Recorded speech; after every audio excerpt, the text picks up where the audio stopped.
Hello, Sagittarius, and welcome to True Guidance Tarot. I'm Adriana, and together we're going to go on a journey through the tarot cards to uncover your spiritual message and focus for this week. Your first card is the theme, and you have an awesome theme. Look at this, the Nine of Pentacles. This is a strong reminder that you are divinely supported in everything you do and divinely loved in everything you do. She's really, to me, the embodiment of divine love on earth. So this is a Pentacles card, so we're talking about earth, feet on the ground. But this white gown that she's wearing, beautiful white gown, is talking about that connection to the divine. And she's literally cloaked in it. She's wearing it. She's robed in it. When you see this card, it's one of the first things you see. So this being your theme card for the week, that's a good place to return to. That's a good place to remember. This is a good place to visit often. That idea that you're completely cloaked and surrounded in this divine love, in divine guidance, and that you are completely supported and taken care of. This Nine of Pentacles card often can literally describe someone who doesn't have to work for a living. But in that idea, in that spiritual idea, is the idea that you're completely provided for.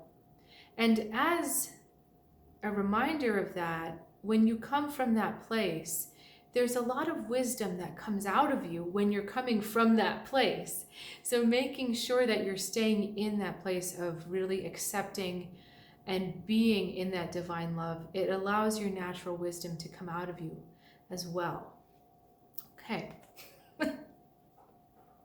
So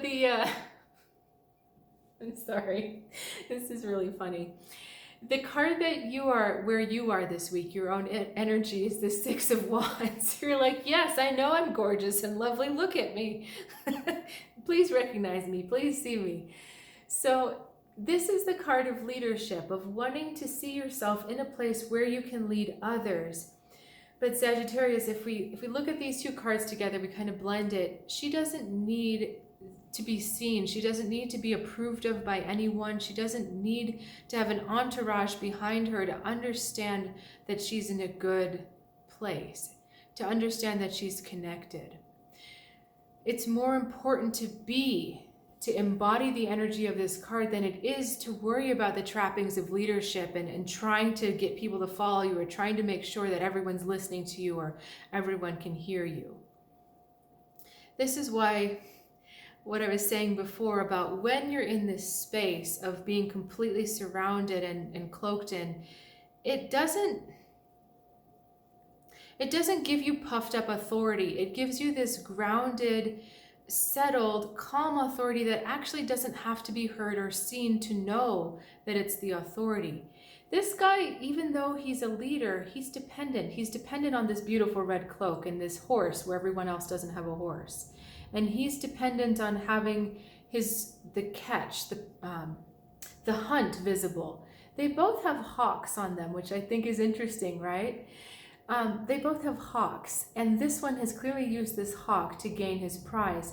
This one is talking about, okay, I have a hawk, and it means I can have whatever I want, but I have nothing to prove, because whatever I want, I know my hawk will come and will give me. Will go out and find it, bring it back to me, but I don't have to prove to other people that this is the way it works. So embodying it rather than needing other people to see it, that's really the gist of what's going on here. Okay, so next, Four of Wands, Three of Wands, lots of wands for you here. 4, 3, 7. 4 plus 3 is 7. Look, she can do math. But really interesting, isn't it, that we drew two cards that are contributing to this one? So we have the Four of Wands going into the Three of Wands, but then kind of hitting up against the Seven of Wands.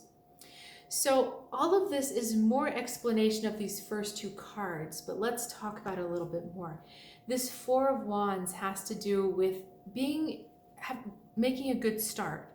You've laid a good foundation, and this is something to be very happy about. This is something to celebrate about. Okay, so you've laid good work down, you've put yourself in a good place, and you've done a lot of the right things.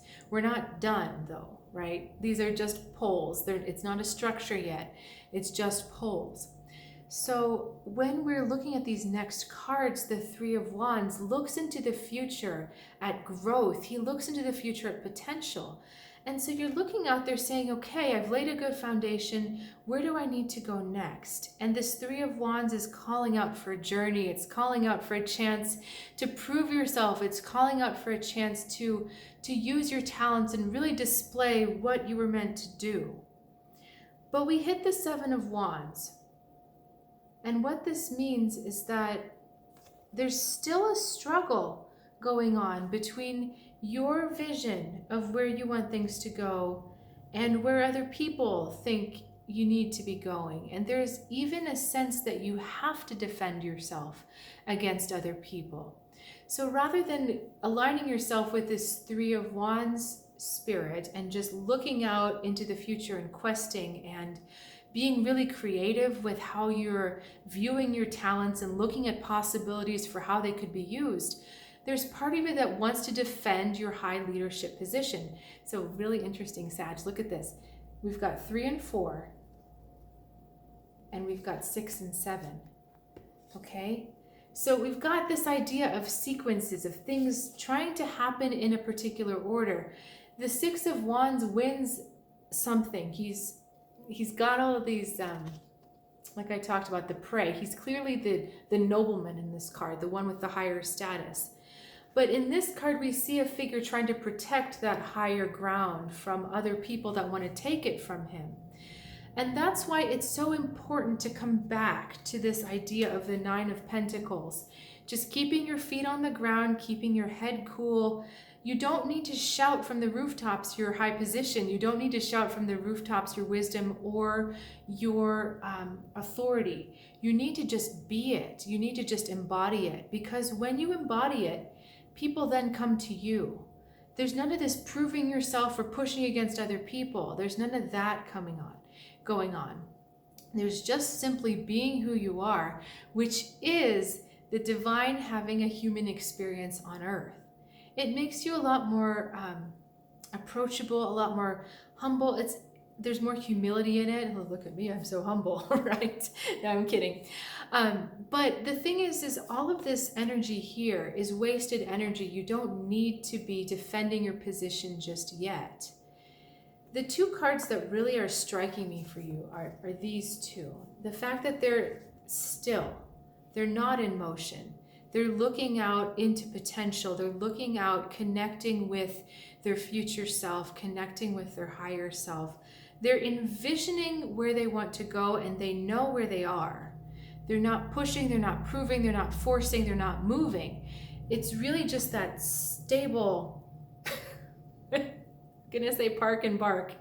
So I had I'll say a different lifetime, but my past was working with opera singers, and a lot of times these are opera singers in training. So they were told, a lot of them come in with these gestures and they're moving around thinking that it's enhancing their performance. But time after time again, I would watch them be told, you are more powerful when you stand. When you stand and you sing and you deliver your message and you don't move, you're more powerful. And that's the kind of thing I feel for you, is park and bark. You know, maybe don't bark, maybe just bark. But just be in the moment, be in your power, be in the space where you know you don't have to strive to prove yourself. And that's when you start to see the opportunities happen. And 3 blossoms, 3 times 3 is 9. So 3 magnified starts to become this place here. I don't know if you can really see, but both of these trees have little buds on them. So we're talking about growth potential. So there's no use trying to defend yourself now because you haven't even grown to the fullness of where you're going to be. So you're defending this small version of yourself when you actually have more to grow. So you're not even defending the right thing yet. So I hope all this is making sense to you, Sagittarius. It's really about standing in your power, standing your ground, embodying without having to say it, without having to prove it, without having to shove it forward into someone, at someone. You don't have to prove it. When you have seen it in yourself, when you are it in yourself, then other people start to notice you and they start to come to you. So questions about that, Sag, let me know. Also, feel free to leave a comment or like and subscribe. Also, a really great way to support this channel. I do really appreciate all of your support and your sharing your time and energy with me. And if you are interested in moving forward even faster, if you're one of these people that knows that you have more to offer and you want to get to a better place, but you're not sure how, I would love to work with you, and I'd love you to check out trueguidancetarot.com, where you can learn about the different ways where we can make this happen for you. So I'll look forward to seeing you next time. Have a great week, Sagittarius.